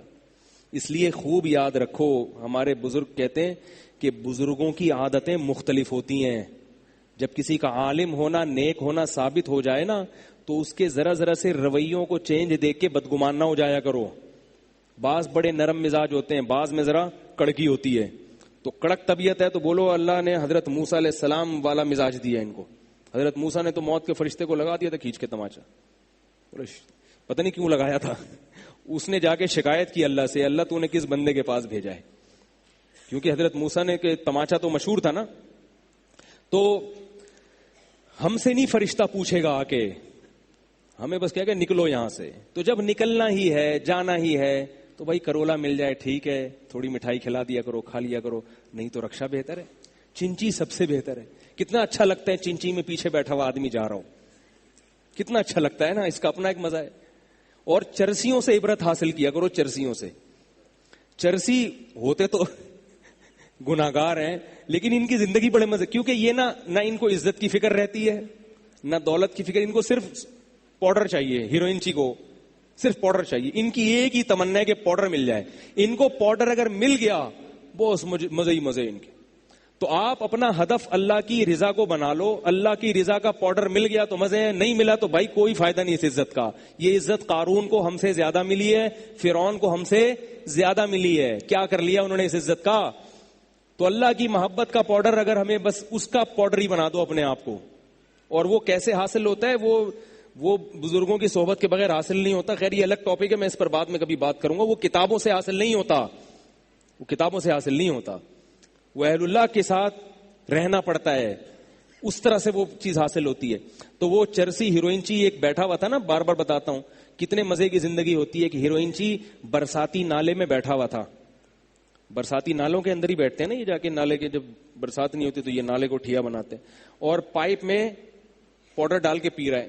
تو گانا گا رہا ہے, کہہ رہا ہے میں پائپ کے منہ میں ہوں اور میرے منہ میں پائپ ہے. تو کہہ رہا ہے دیکھو کیا خوبصورت زندگی ہے, ایسی کسی کی زندگی نہیں ہوتی کہ پائپ کے منہ میں بھی ہو اور اس کے منہ میں بھی پائپ ہو. تو اسی کو انجوائے کر رہے ہیں. کیا خیال ہے؟ تو عبرت حاصل کرنی چاہیے نا ان سے کہ یار وہ اس دنیا کے پاؤڈر میں ایسا مگن ہو گیا تو اللہ کی محبت کا اگر ہمیں پاؤڈر مل جائے، اور تبھی حدیث میں آتا ہے کہ جس نے آخرت کو اپنی فکر بنا لیا اللہ اس کی دنیا کی فکروں کو ختم کر دیتے ہیں، اور جس نے آخرت کو نہیں بنایا تو دنیا کی فکریں بکھیر دیتے ہیں اللہ تعالیٰ. ہر فکر کیا وہ چاہتا ہے یہ بھی مل جائے، یہ بھی مل جائے، یہ بھی مل جائے، یہ بھی مل جائے، ہر چیز اپنی مرضی کی مل جائے، مجھے سکون میں نہیں آئے گا کبھی بھی. تو اس لیے اللہ نے قرآن مجید میں فرما دیا کہ اللہ نے تمہیں اس لیے بنایا کہ وہ دیکھنا چاہتا ہے تم اچھا عمل کرتے ہو، اور وہ عزیز ہے، انتقام بھی لے سکتا ہے، اور اگر توبہ کر لو تو غفور بھی ہے. تو بڑھاپے میں بھی توبہ قبول ہے، یہ مطلب نہیں ہے، لیکن جوانی میں آسان ہے، اس لیے کہہ رہا ہوں. باقی اگر کسی کے جوانی کا وقت گزر گیا تو بھائی توبہ کا دروازہ تو کھلا ہوا ہے. ایک 99 سال کا بوڑھا ایک تابعی کے پاس آیا، غالباً حضرت سفیان ثوری رحمۃ اللہ علیہ تھے یا کوئی دوسرے بزرگ تھے. ان کے پاس آ کے کہنے لگا کہ میں توبہ کرنا چاہتا ہوں. انہوں نے کہا بہت دیر کر دی آپ نے. تو ان بزرگ نے کہا، اس بوڑھے نے کہا کہ جو موت سے پہلے آ گیا اس نے دیر نہیں کی. یہ علماء کی صحبت میں بیٹھنے کا فائدہ تھا. مسائل سیکھے ہوئے تھے نا کہ بھائی موت سے پہلے توبہ قبول ہے. اگر اس کو یہ مسئلہ معلوم نہ ہوتا واپس چلا جاتا. اور یہ بھی پتا چلتا ہے کہ پہلے لوگ بزرگوں کے ہاتھ پہ باقاعدہ توبہ کیا کرتے تھے. یہ بھی پتا چلتا ہے. توبہ تو جہاں ہو وہیں کر لو، لیکن باقاعدہ پھر کسی بزرگ سے اصلاحی تعلق قائم کرو تاکہ توبہ پہ قائم رہنے کے طریقے وہ آپ کو سکھائیں. اللہ تعالیٰ سمجھنے کی، عمل کی توفیق عطا فرمائے. آج وقت بہت زیادہ ہو گیا تو جلدی یہ مسائل کچھ لے لیتے ہیں.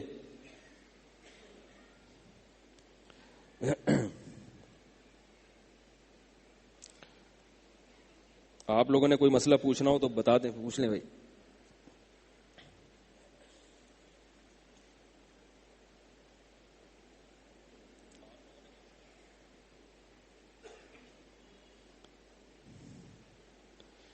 یہ کسی نے پوچھا ہے کہ ہم رائے تبلیغی اجتماع سے واپس آ رہے تھے، راستے میں اہل حدیث کی مسجد آئی تو نماز ان کے ساتھ پڑھ لی جماعت کے ساتھ. کسی نے کہا نماز نہیں ہوئی. نماز ہو جاتی ہے بھائی، اہل حدیث بھی وہ مسلمان ہے، اللہ کے بندو. نماز ہر مسلمان کے پیچھے ہو جاتی ہے. کسی کی مخالفت میں نہ غلو جائز نہیں ہے، سمجھ رہے ہو.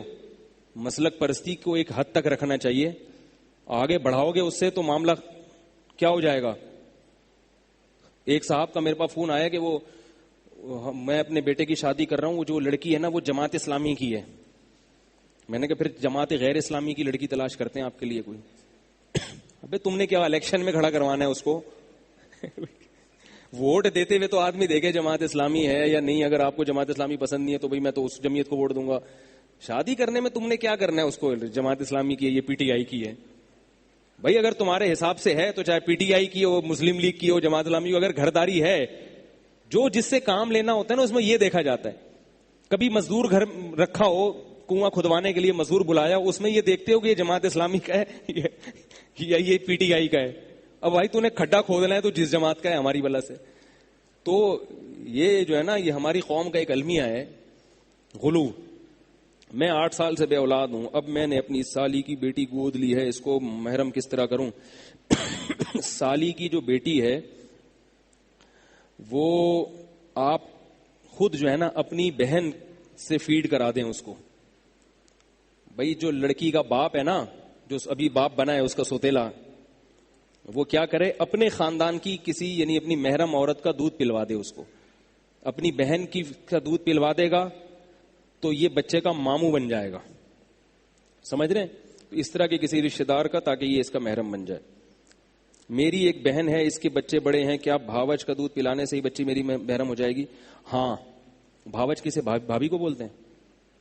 تو یعنی اپنے بھائی کی بیوی کا جب دودھ اس کو پلائے گا تو ان کا بھائی بچی کا باپ بن جائے گا اور یہ بچی کے چچا بن جائے گا، تو بھی جائز ہے. ٹھیک ہے.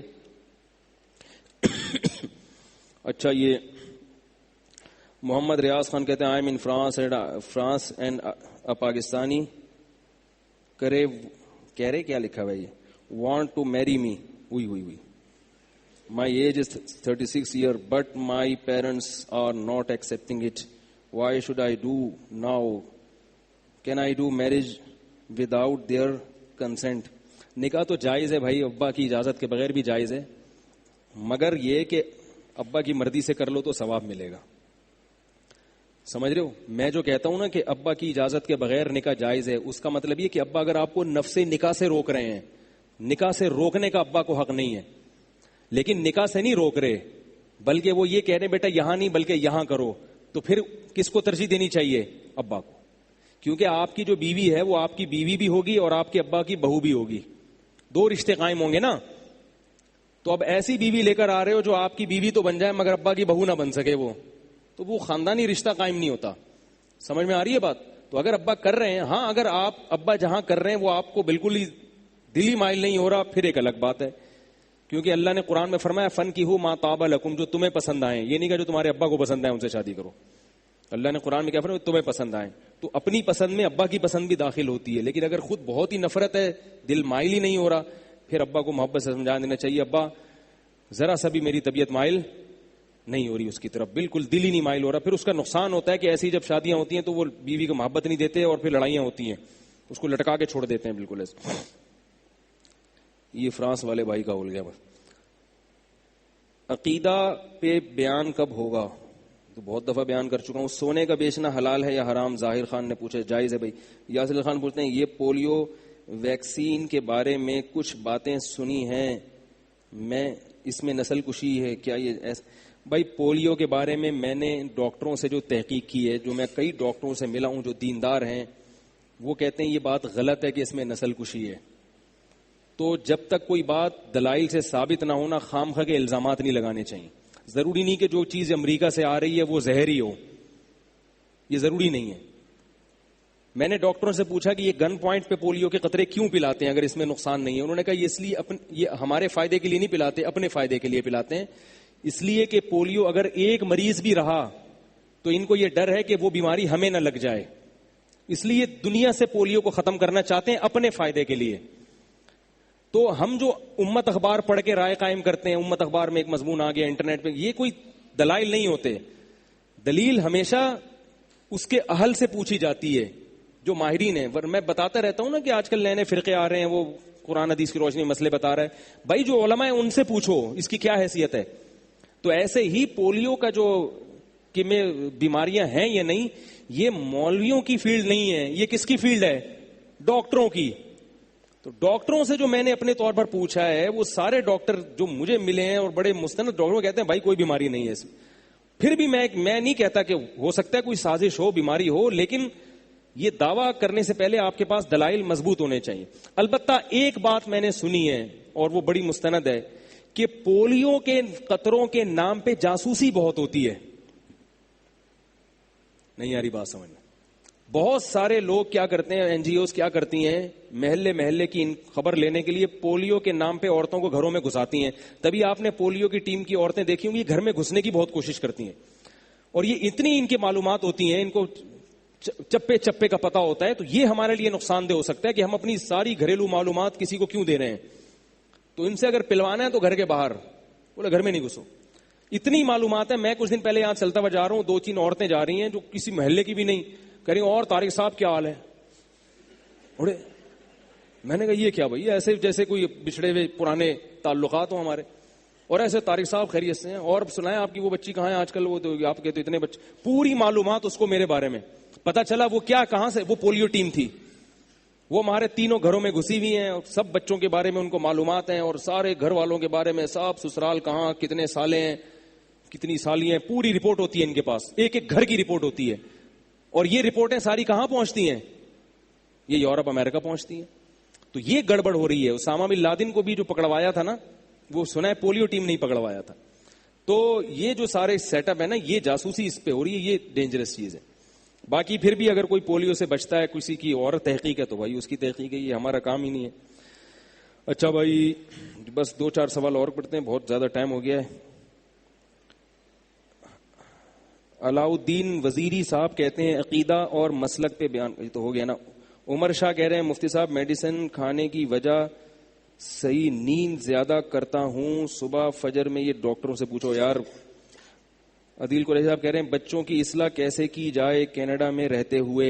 کینیڈا میں رہتے ہوئے بچوں کی اصلاح کے علاوہ کوئی اور کام کر لو. آپ بچوں کی اصلاح کے علاوہ کوئی اور کام، کیونکہ وہاں بچے آپ کے قابو میں نہیں رہیں گے.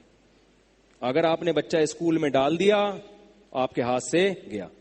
تو کینیڈا میں جو اسلامی اسکول ہیں جہاں انڈین پاکستانی مسلمان یا عرب مسلمان ہیں، اگر ایسے اسکول ہیں تو بچے کو وہاں تک محدود رکھیں, دوسرے اسکولوں میں نہ جانے دیں, ایسا بگڑے گا.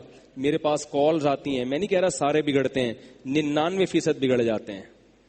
کالز آتی ہیں کہ جو بچہ وہاں بگڑتا ہے نا, اللہ کی پناہ ہے بھائی. تو میں اس لیے لوگوں سے کہتا ہوں بھائی خود جا کے کینیڈا میں بھی رہ لو, لندن میں بھی رہ لو, امریکہ میں بھی رہ لو, اپنے بچوں کو پاکستان میں رکھو. ایک واقعہ سنا دوں بس جلدی سے, یہ آخری مسئلہ ہے, ابھی ٹائم اگلے ہفتے پھر جواب دوں گا ان مسائل کا. ہمارے ایک جاننے والے تھے, وہ کہہ رہے تھے میں اپنی فیملی کو لے کے امریکہ جاؤں گا. ہمارے حضرت مفتی رشید احمد صاحب نے منع کیا, بھائی تو چلا جا, جاب کر کے واپس آ جانا, بچوں کو نہیں رکھو وہاں پہ. انہوں نے کہا نہیں حضرت, وہ ایسے پاکستان کا مذاق اڑاتے تھے, یہاں غربت ہے, مہنگائی ہے, موبائل لے کے نکلو چھن جاتا ہے, اور بسوں میں دھکے کھاؤ, یہ جو پاکستان کی برائیاں کرتے ہیں لوگ, یہ کوئی ملک ہے رہنے کا, امریکہ امریکہ امریکہ. چلے گا بھی. 6 مہینے بعد بھاگ کے آ گئے. پھر انہوں نے ہمارے حضرت کو فون کر کے واقعہ سنایا. کہنے کہ حضرت 6 مہینے میں ایک دفعہ بھی بیٹھ کے پیشاب کرنے کی توفیق, بھائی چلو کھڑے ہو کر کبھی کبھار کر لیتا یار, ہمیشہ ہی کھڑے ہو کر کبھی تمیز سے پیشاب, 6 مہینے میں کبھی تمیز سے پیشاب ہی نہیں کی. اور اب تو سنا ہے وہاں واش روم میں پانی آ گیا ہے, اس وقت واش روم میں پانی نہیں ہوا. ہمارے حضرت امریکہ گئے, فرمایا واش روم میں پانی کا استعمال ممنوع ہے, پانی استعمال ہی نہیں ہو سکتا. اب تو خیر سنا ہے لوگوں نے اس کا نام اسلامی لیٹرین رکھا ہوا ہے جہاں پانی ہوتا ہے, تو اسلامی بیت الخلا. تو 6 مہینے تک, خیر یہ تو کہہ رہے ہیں پھر میں عادی ہو گیا تھا اس کا, بغیر پانی کے استنجا کا عادی ہو جاتا ہے, کھڑے ہو کر پیشاب کا بھی. لیکن جو آگے مسائل ہو گئے وہ کیا ہوئے, کہہ رہے ہیں کہ میرے بچے میرے باغی ہو گئے, بیگم میری باغی ہو گئی. وہاں آپ عورت کو طلاق تو دے نہیں سکتے, آپ کی ایسی کی تیسی ہو جاتی ہے. بیگم بھی آزاد ہو گئی, بچے بھی آزاد ہو گئے. کہہ رہے میرا چھوٹا بچہ تھا, ایک دن مجھے اس پہ غصہ آیا, اس کو میں نے لگا دیے کھینچ کے 5-6 تھپڑ. جب تھپڑ لگائے ہیں تو میں آرام سے بیٹھا ہوا, میں نے کہا چلو آج ہم نے بھی غصہ اتارا. تھوڑی دیر میں پولیس آئی, اندر کر دیا. بچے نے کال کر کے پولیس کو بلا لیا تھا, اور پولیس نے کہا 2-4 دفعہ اگر ایسے ہوا تو یہ بچہ آپ سے چھین کے کسی گورے کی کسٹڈی میں دے دیا جائے گا. کہہ رہے ہم جیل سے, اب باپ کو اولاد اگر جیل میں بھیج دے, ہمارے ہاں اگر ایسا ہو, وہ بچہ منہ دکھانے کے قابل رہے گا کسی کو؟ لوگ کہیں گے ابے اس نے تو اپنے باپ کو جیل بھجوایا ہے. کچھ بھی ہو, باپ جیسا مرضی ہو, آدمی کہتے ہیں ابا آپ یہیں بیٹھو, آپ چاہے جتنے بڑے چور ہو, اللہ نہ کرے, جو مرضی کر لو, لیکن آپ اللہ کا واسطہ جیل نہیں جانا, میری عزت خراب ہوگی اس سے, میں چلا جاتا ہوں آپ کی جگہ جیل. تو وہ جیل سے ہو کر جب آئے ہیں, کہہ رہے میں جب آیا میں نے کہا اب تو میں اور کٹ لگاؤں گا, ابے تو میری اولاد ہو کے مجھے جیل بھیجتا ہے, چھوٹا بچہ 8-9 سال کا. کہہ رہے میں نے جیسے ہی ہاتھ اٹھایا نا اس کی ٹھکائی کے لیے, تو بچے نے فوراً ٹیلی فون کی طرف اشارہ کیا, بلیک میل کر رہا ہے ابا کو. بولا ابا یہ دیکھ رہے ہو, یہ کیا گزرے گی یار ابا پہ, یار خود سوچو, ابا باپ پہ کیا گزرے گی. کہہ رہے میں نے کہا یار یہ تو بڑا مسئلہ ہے. کہہ رہے میں نے کہا بیوی بھی قابو میں, سب ایسا نہیں ہوتا, یاد رکھو کہ جتنی فیملیاں وہاں رہ رہی ہیں, میرا مطلب یہ نہیں ہوتا آپ سب سے بدگمان ہو جائیں, بہت اچھے اچھے خاندانی لوگ بھی ہیں, اولاد کی بھی تربیت کر رہے ہیں, میں تو ایک عمومی ماحول بتا رہا ہوں. تو کہہ رہے میں نے کہا کہ اب بچوں کو اگر ایسے کہوں گا نا پاکستان جا رہے ہیں, تو یہ ایمبیسی میں بتا دیں گے جا کے کہ یہ ابا ہمیں غریب ملک لے کے جا رہا ہے, تو وہ پابندی لگ جاتی ہے پھر. تو کہہ رہے میں نے ان کو بہانہ کیا, میں نے کہا داتا دربار کے مزار دکھا کے لاؤں, قائد اعظم کا مزار, دیکھو بیٹا یہاں سب کچھ ہے لیکن قائد اعظم کا مزار تو نہیں ہے نا یہاں پہ, ٹھیک ہے نا, یہاں مچھر کالونی تھوڑی ہے. آؤ میں تمہیں ایسی پرانی تاریخی چیزیں دکھاتا ہوں, لیاری, W11, یہ سب تمہیں دکھا کے لاتا ہوں میں. کچھ میں اپنی طرف سے بھی مسالہ لگا رہا ہوں, ایسا نہیں ہے, یعنی یہ چیزیں کہیں ہوں گی انہوں نے. تو کہہ رہے میں ان کو سیر و تفریح کے بہانے لے کر آ گیا. کہہ رہے لانے کے بعد ایئرپورٹ سے جب میں ان کو گھر لے کر گیا ہوں, کنڈی لگا کے بغیر کسی وجہ کے میں نے لگائے ہیں چترول. بچے کہہ رہے ہیں ابا کیوں مار رہے ہو؟ کہہ رہے ویسے ہی مار رہا ہوں, ویسے ہی.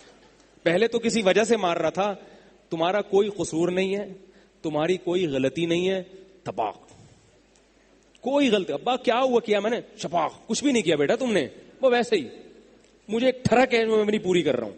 اور کہہ رہے میں نے اس سے کہا بلا پولیس کو, بلا.